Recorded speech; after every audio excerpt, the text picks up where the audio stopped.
এখনকার ছেলেমেয়ের আবদারগুলো কেমন যেন। বিশ্বাস করুন, আমার বয়স যখন 14-15, অনেক আবদার থাকা সত্ত্বেও কখনো আবদার করতাম না। কেন করতাম না জানেন? আমরা কিন্তু বুঝতাম আমাদের ফ্যামিলির অবস্থা।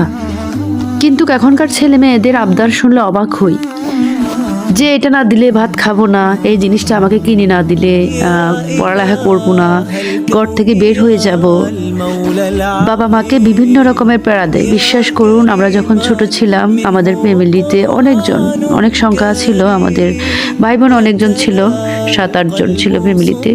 কখনো বাবা মাকে আমরা বুঝতাম যে আমার আব্বা আম্মার কতটুকু সাধ্য, আমরা সাধ্যটা বুঝতাম। কিন্তু এখনকার ছেলে মেয়েরা তাদের ফ্যামিলির অবস্থাটা বুঝতে চায় না, বাবা মাকে বুঝতে চায় না, আব্বা মাকে প্যারায় ফেলে দেয় যে এটা আমাকে দিতেই হবে, এটা না দিলে খাবার খাবো না, ঘর থেকে বের হয়ে যাব, এটা করব সেটা করব, নানান রকম অজুহাত, নানান রকম আবদার।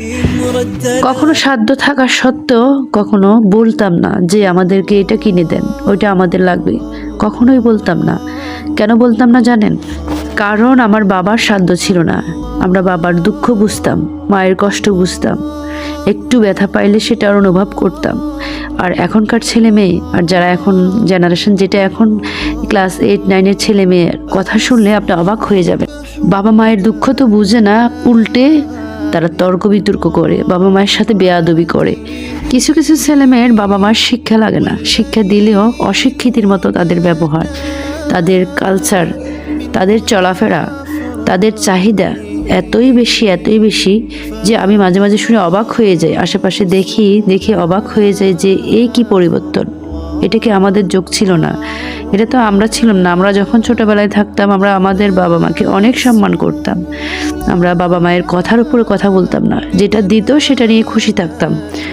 সবচেয়ে বড় কথা হচ্ছে কি জানেন? সম্মান। আসল হচ্ছে সম্মান দিতে জানে না, সম্মান দিতেই জানে না এখনকার পোলাপাইন, সম্মান দেয় না।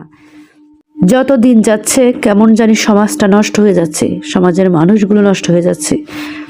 আসলে হচ্ছে কালচার, দেশের কালচার এতটা পরিবর্তন হয়ে গেছে যে আপনি চাইলেও সেটাকে আর ঠিক করতে পারবেন না। আসলে কি বলবো, কিছুই বলার নাই।